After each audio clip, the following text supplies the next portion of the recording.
Let's keep going on with the order Carnivora, and we'll begin with the family Mustelidae.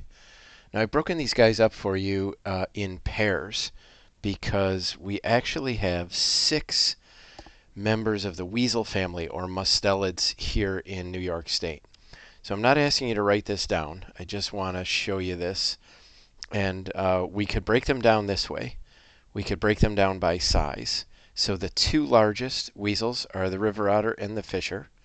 Then you've got your 2 mediums, marten and mink. And then the 2 smalls, the long-tailed weasel and the short-tailed weasel. I don't go to Starbucks, so I can't order my weasels fancy. We could also break them down by how they do their job or what niche they fill. So, for example, fisher and marten are sometimes called forest weasels because both of them really like upland wooded environments. Longtail and shorttail weasel are both mousers. Although they live in a variety of habitats, their main prey item is mice in both cases. When we get to them, we'll see a little bit more about that. And then we've got river otter and mink as our 2 semi-aquatic. Oh, that's so juvenile.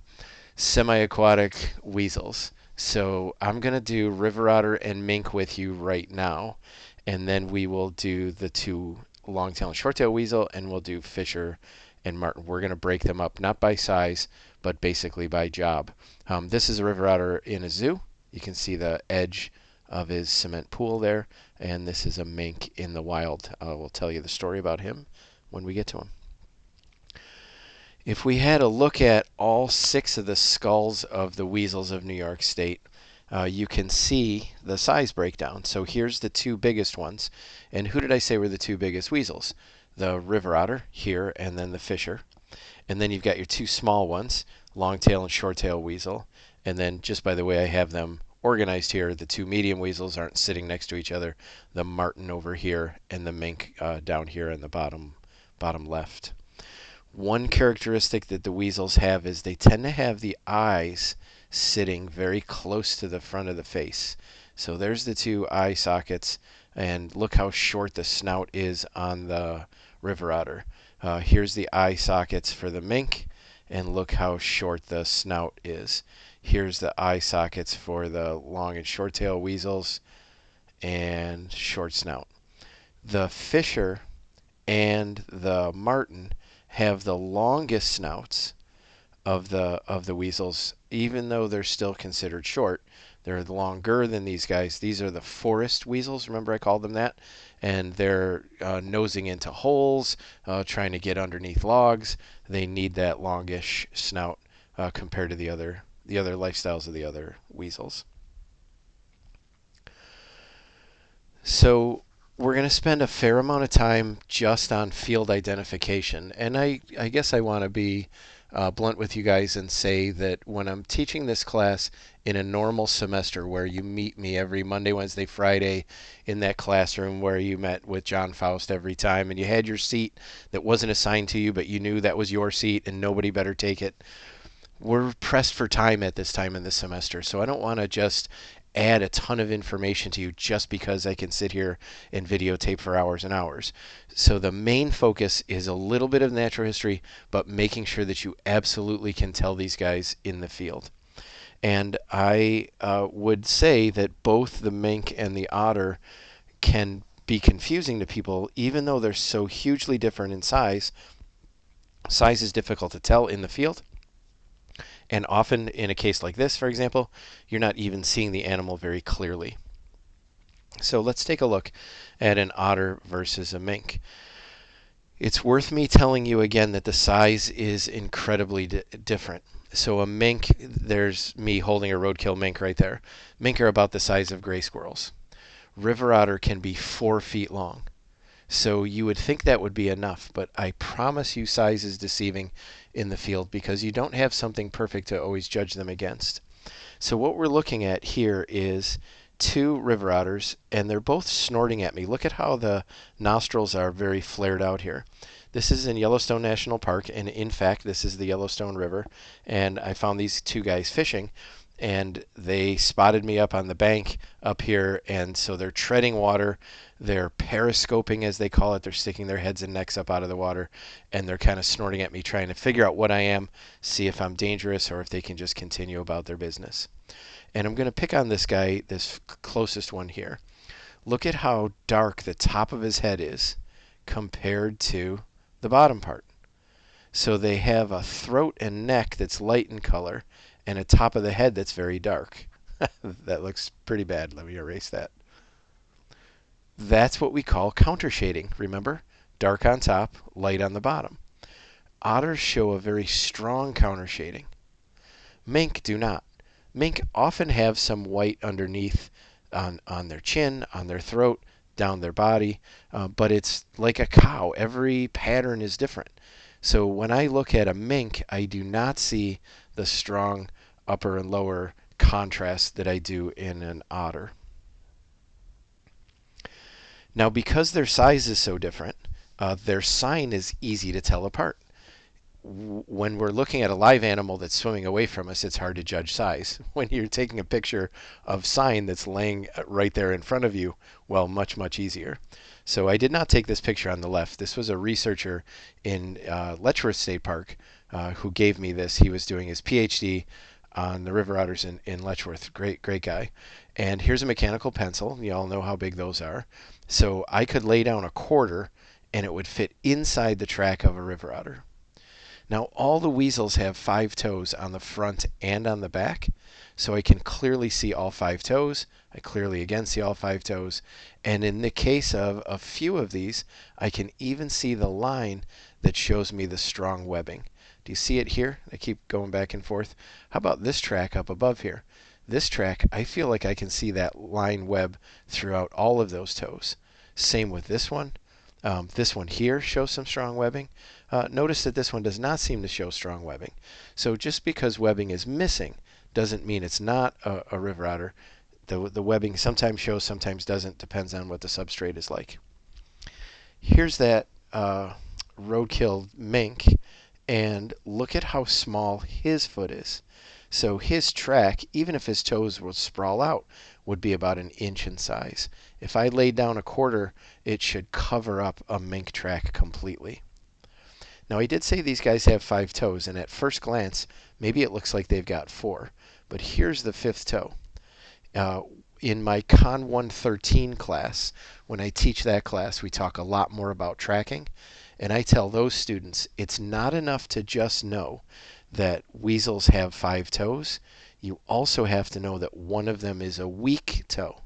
So if you're not looking at perfect substrate, it's likely to look like a 4-toed animal, when in reality it's 5.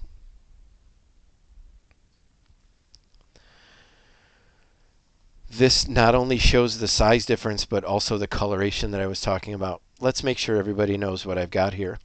So I've got 2 camera trap photos that I've spliced together. I've made no attempt to try to fool you into thinking these guys were staring at each other in real time. But I do want you to look at this log right here, and you can see that the log does extend into the other picture. I really just want to show you that all I did was just splice these 2 together here. I went through literally thousands of images. We had a camera trap set up at a river otter den, and I finally found 2 that were not in the same frame together and also the same distance from the camera. Because if this mink was way back here, this wouldn't do any good. If this otter was standing over here, it wouldn't do any good. They have to be exactly the same distance from the camera for me to show you the size difference of these guys. Now, this picture was taken with the flash. It was pre-dawn, 2 seconds before 7 a.m. So that needed the flash to go off. That's why it's black and white. But even black and white, I can see the lower half of the face and the throat is a much lighter color than the head and everything else. And this daytime mink clearly shows that there is no counter shading on his face whatsoever. Here's a daytime picture of the 3 otters that were living in this old beaver lodge. I had a student at the time, well, I should say an alum at the time, who was at ESF getting her master's degree on river otter research, and this was part of her research. It was pretty neat all the way back in 2013. But some of you guys are familiar with High Tour down in Naples State Land. We've got otters here in the Finger Lakes, folks. It's possible to see them. So I just want to keep encouraging you to get out there when it's safe and possible to go look for stuff. Now that lodge that I just showed you is right here. And the cool thing was I knew there were otters in this body of water before I ever found the lodge because of the breathing holes. Do you see them? Here, let me just circle them for you. So otters have to fish all winter long. They don't store food, so they have to continually fish. And if they don't maintain breathing holes, when the water freezes over, they have a smaller place that they can go fishing. So these otters had to work every day to maintain these breathing holes. 4 times I went and checked this camera, daytime. 3 times I was able to see otter. Now they were all like this. I don't want you to get excited and think that that other picture I showed you was how close I got to these otters. But I don't know, for somebody that's never seen an otter before, this is pretty badass, isn't it? Like it's still cool. And I got to watch this behavior. He would swim from hole to hole and just basically work it. You know, if you're an ice fisherman, you know what I'm talking about. Get rid of that skim ice and maintain those breathing holes, or else my world is just going to shrink until it thaws. It would be accurate to call otters piscivores. So I haven't used the term piscivore maybe since that opening group of videos. Do you remember back then when we talked about granivores and sanguivores and all the different ivores? Piscivore literally means fish eater. And I took this picture of a display. Some of you guys might recognize this. This is just right up in Rochester at the Seneca Park Zoo. And what's cool about this is I could ask you a couple questions. Who remembers what kind of fish this might be? Anybody want to take a stab at their fish knowledge? Can we all agree it's not a cartilaginous fish?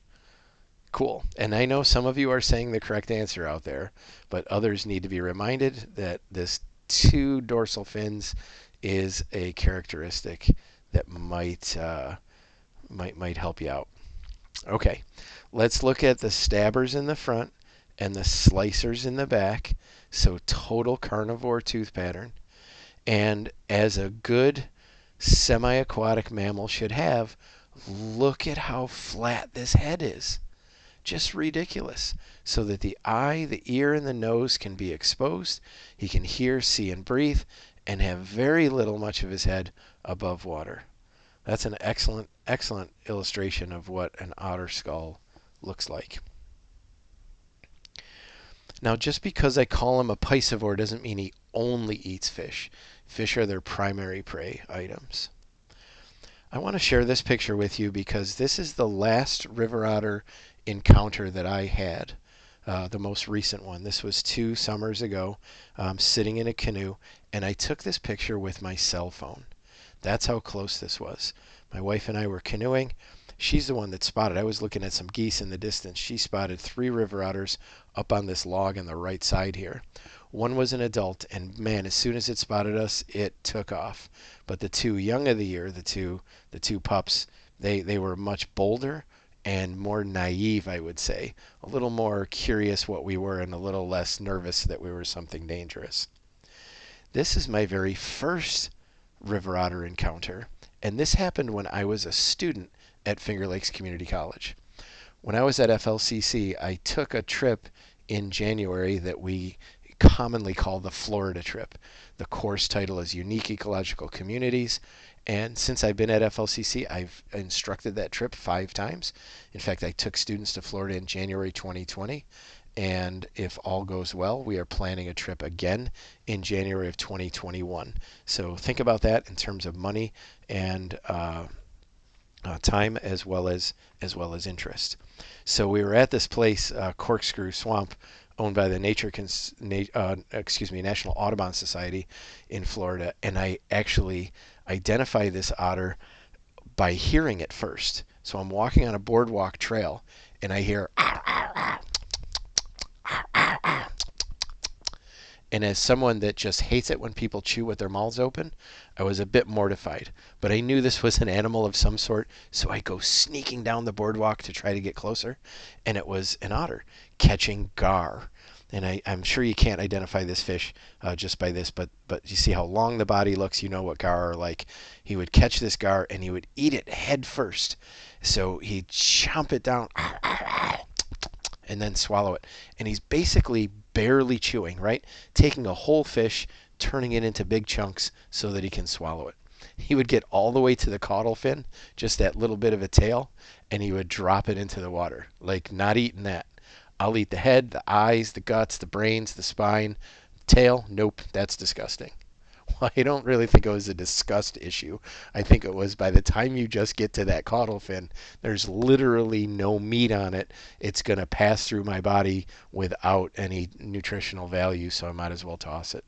I watched this guy catch about 5 of these gar before he finally moved his way along, and it was amazing. It was just spectacular. I'll never forget my first sighting of a river otter. I use that picture as a segue to talk about another sign that otter leave behind, and that's otter scat. So this is a boat dock. This here is a boat dock up in British Columbia, and I volunteered on a research project. I volunteered for a week to get some more experience for myself. I'm actually a professor at Finger Lakes Community College at this time, volunteering. This is only about 10 years ago. And I do want to tell you guys that in the beginning of my career, I volunteered to build my resume. Now I volunteer because, as I often say, volunteering is good for the soul, and I continue to learn cool things. So let's look at how many transactions we can find here. Here's one here. Here's 2. This dark one in the back is 3. Here's a 4th. 5, 6, 7, and maybe a little schmutz over here for 8 and 9. At least 7, right? Maybe a little bit more than that. This is what we call a latrine site. So we've used this term before. It's a toilet site or a latrine site, and the otters are using it to communicate. They're not just leaving scat behind, but they're also leaving scent along with it. So these guys poop with a purpose. And it doesn't mean, I just have to give a timeout here and expand on this. It doesn't mean that otters will only defecate in one of their latrine spots, but they prefer to. And they're more likely to do it, like let's say during the breeding season, or when there's another group of otters that their territory bumps up next to.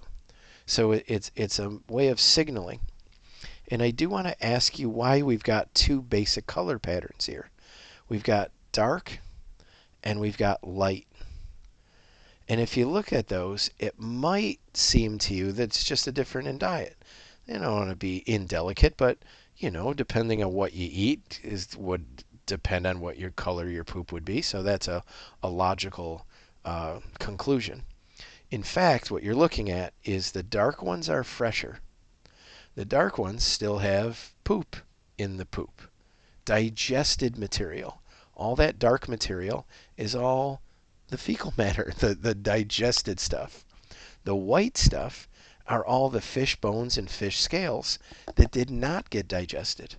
So if you look at this one here, this one's a great example. This has been sitting on this dock, and the rain comes, the dew, and all of the poopy part has been washed away, leaving behind the undigested scales and bones. If you find a very old pile of river otter scat, it will literally just be a pile of fish scales.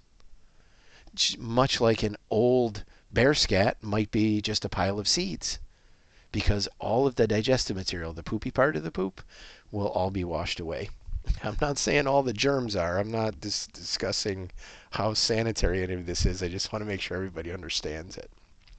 So our job was to find these areas and collect some DNA for the research project. And I do want to point out here that we're looking at 2 things now. We're looking at otter scat, and up here in the top left you can see all the white parts. Those are fish parts that went through and are completely undigested, scales and bones. Here, down here, the dark part, this is all digested fish I would assume. And this is what poop looks like. It's this green, yellowy snot rocket in the middle here that I want to talk about.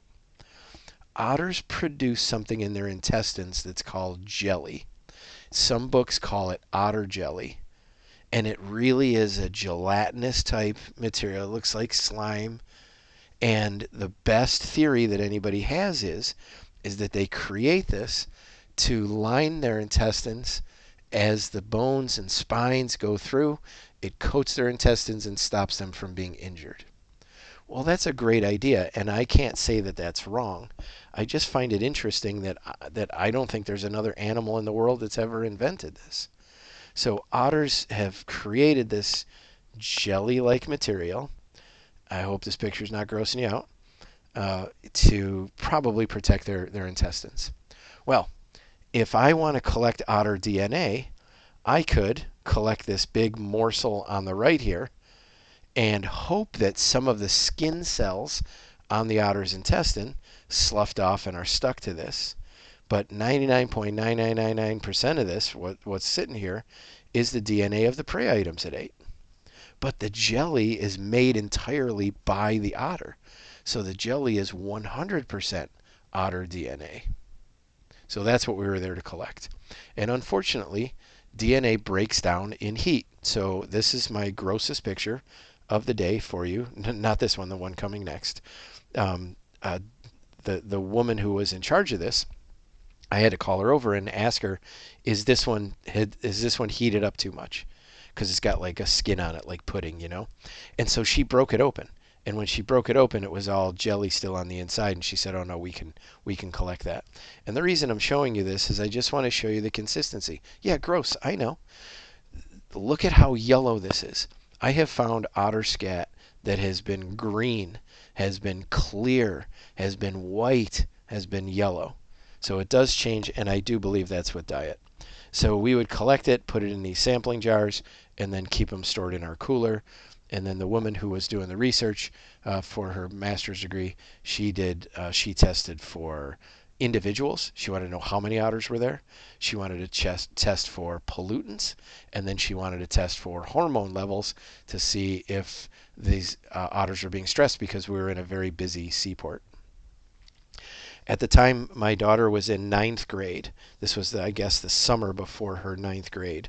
And Laura and Danica came out with me, and they came and volunteered for a day. And Danica was able to count this. I don't know if you'd had to do this in high school, where you got to do some volunteer hours. So she was able to talk about collecting otter jelly as part of her volunteer work.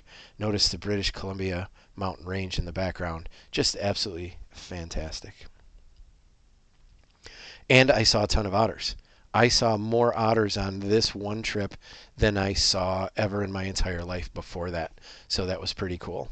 Hey, can I point something out to you? Do you see all this plant in the background? There's got to be a couple of you that know what this is. If you are confused, let me help you out. Yes, it is kelp or seaweed. This is the Pacific Ocean. This is salt water. So guess what the locals all call the river otters? Correct, they call them sea otters. So wherever you go, you got to be careful. Terminology can get confusing. Even people that should know better, the people that lived there were asking me if I was enjoying the sea otters. And I just smiled and nodded. But just because they live in the ocean didn't mean they still weren't river otter. I've seen otters in other places, other species of otter. When we were in Malaysia, we saw two species of otter. These are small clawed otters, and they're much smaller of an individual than our otters, so they tend to stay in bigger groups for safety. So when we saw small clawed otters, they generally were in large packs, I'd like to call them. But look at that one guy's noticed me. All the rest of them are drinking or foraging, and the one in the middle there has noticed me. Look at that contrast: the dark top of the head, and then the light throat and chin. And then they have smooth-coated otter was the other species. This one was almost the same exactly as our otters back home, same size. They're a bigger otter, so I saw them in pairs or singly. They didn't need to band together because they were smaller. In fact, these two guys right here in this river were getting harassed by some monkeys. Pig-tailed macaque is the name of the monkey, and I don't know what the monkeys would have done with it to them. Maybe just being jerks, but they were definitely on high alert there. And you can see the strong counter shading of these guys. Compare that strong counter shading to these two species of otters that I've seen in South America. Actually, both of these were in the country of Brazil. The giant otter on the right there, I can make any animal species yawn. That's the giant otter is the largest species of otter on the planet. They can get to be 6 feet long from the tip of the nose to the tip of the tail. And instead of having a strong counter shading, they have a pattern that's a little bit more like I described the mink. Remember? Just kind of like blotchy, like a cow. And the neotropical otter doesn't have any coloration change at all. So kind of cool. All right. So that was our little side quest there. Let's go back to North America.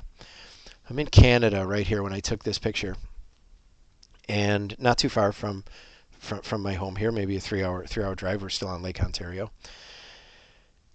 Tell me what species that is.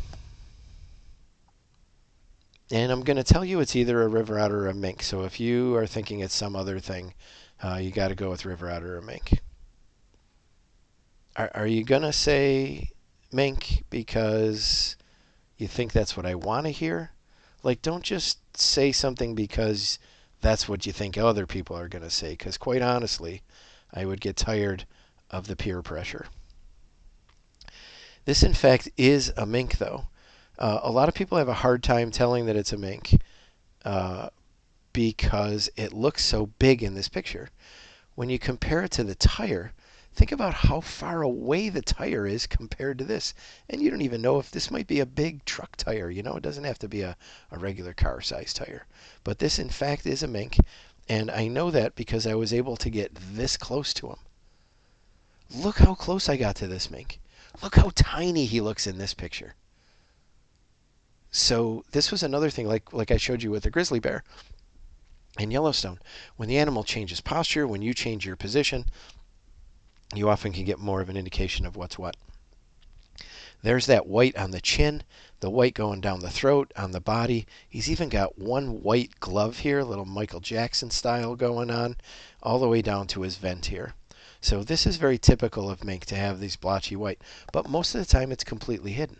Mink don't always stand up on their hind legs to greet you like this guy. That was pretty cool. So how about this one? What species? And again, our two choices are going to be, when we see one of these guys in the water, pretty much mink or river otter, right? I'm going to tell you that I could use this on the test, but I won't. The reason I won't is because there's no real size scale here. If you look carefully, these are willow leaves here. Here's one. Here's another one that's curved. Here's another one. So this is a little guy. This is a small animal. This is a mink. I know it's a mink because I don't see any strong bicoloration here. I also know it's a mink because it sort of has a delicate, dainty snout here. Let's go back to this mink here. Look how tiny his snout looks. This guy, his head's turned. You can't see the snout. But I can see a nice little delicate nose there. Otters have a big bulbous nose and much easier to tell. Well, if you were having a hard time telling if this was a mink or an otter, let me tell you the story without naming any names. This was at our Muller field station. Raise your hand if you've been to our Muller field station. So some of you guys have actually been there. I apologize for those of you that have not. But this was in the pond next to the house at the Muller field station. And key word here is pond. So it's not a lake that it's on. We can only be so far away. I had about 5 or 6 students. They were there with not a faculty member, but an employee of the college. And they saw this animal, and they all thought it was an otter. And they all had to been within 15 yards of it because of the size of the pond. And they came back and showed me the picture, and I outlined why it was a mink and gave them several different reasons for it, and every one of them was so disappointed. Which brings me to my other point. Not only is size hard to tell in the field, but there's something about the human brain that always wants to turn something into something cooler than it really is. They didn't want it to just be a mink, they wanted it to be the otter. So in their brains, they kind of helped make it that. Often when minks swim, they keep their body high. So this is a picture that I took. I actually have a beautiful close-up of this guy that I'll show you at the very end, my very last picture. And then he was kind of undisturbed. He looked at me and he continued hunting, and then he swam across this little channel here. But notice how high his body is. He's very much keeping his back dry. I don't see that with otter, and I certainly don't see it with things like beaver. Okay, I've got mink right on my property. This is a roadkill deer, not the same one that I showed you with the possum. I apparently do this quite a bit, pick up roadkill and toss it in the hedgerow. And here in the foreground is a mink. Now again, this is not something that I would give you on the test, just because it would freak people out. You can't see the head, but here's how I know that this is a mink. Look at the difference in the color of the body versus the color of the tail. Mink have a pretty dark tail compared to their body. They also have kind of a rich, thick fur. They're fur bearers. You've heard of mink coats. And I told you these guys were gray squirrel size. Well, I left this camera up for quite some time, and wouldn't you know it, but a couple weeks later, you can see the progression here. There's some ribs showing now in this deer. A gray squirrel came and landed on exactly the same spot that the mink had been 3 weeks earlier. Here, let me zoom in and show you. So here's the difference between a gray squirrel and a mink.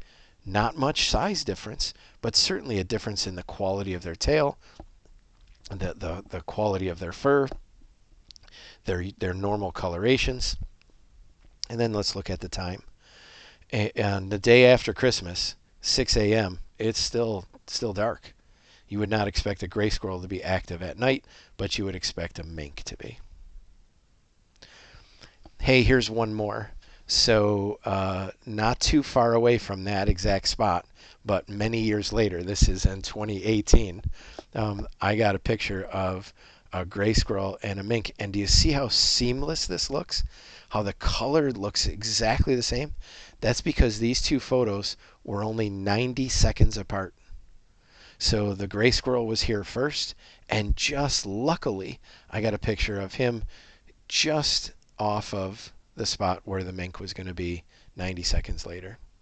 Worked out great. So you can really see the color difference between these guys, some structure difference between them, and certainly the quality of their fur difference. I talked about the river otter being a piscivore, and I have not talked about the mink being a piscivore. Can we confirm that this is a mink, though? We've got a pointy snout instead of a bull snout. We don't have any counter shading. And then I'd also like to show you how fluffy their tail looks, whereas the tail on an otter is more thin-coated and muscular. So my wife and I watched this guy catch a bunch of crayfish. Mink are going to catch fish, but they aren't as fast a swimmer as an otter is, so they're going to catch less fish. They'll do more scavenging. They will eat more mice. They'll go upland more. It's no big deal to see a mink far from water. They really do that quite frequently. Here's an example. I just got this picture. Let's look at the date stamp at the bottom. This is March 15th. I had a work study student and I, as part of our research project, just before spring break, we went and set these cameras in the Finger Lakes National Forest here in Seneca County, and I retrieved the cameras during March because we were no longer able to work together because of the current situation. Way in the distance here is the edge of the cliff that would lead you down to the creek. This is a mink that I'm sure spends time along near that water, but right at this moment is far from water and active during the day. So two things to not be surprised about, I guess, on that. Questions about mink? Yeah, this is that picture that I told you I told you I was going to show you a nice close-up. I've had some really cool mink encounters, and I wish I carried my camera with me every single time I went out because I would have even more pictures to show you guys. As it is, I carry my camera as frequently as I possibly can, and the more time you spend out in the field, the luckier you're going to get, I guess. So if you haven't seen a mink, they're very common here in the Finger Lakes, and your time will come. You just gotta be patient. Thanks, everybody.